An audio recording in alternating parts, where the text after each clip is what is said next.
এক ব্যক্তি প্রচুর ইবাদত করত, আল্লাহ পাক তার ইবাদত করার জন্যে পাহাড়ের চূড়ায় একটা সুন্দর ব্যবস্থাও করে দিয়েছিলেন। সেখানে ডালিম গাছ হতো, ঝর্ণা আসতো, খাবারের কোনো অভাব নাই।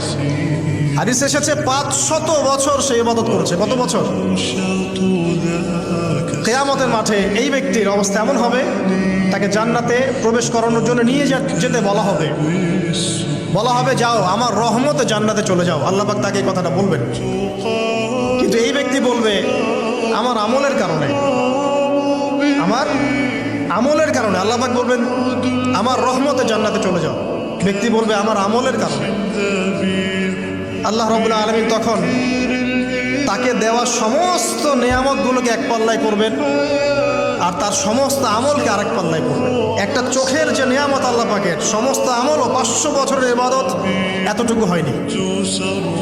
তারপর তাকে বলা হবে ওকে জাহান্নামে নিয়ে যাও। এবার জাহান্নামে যাওয়ার সময় সে বলবে আল্লাহ তোমার রহমতে আমাকে মাফ করে দাও।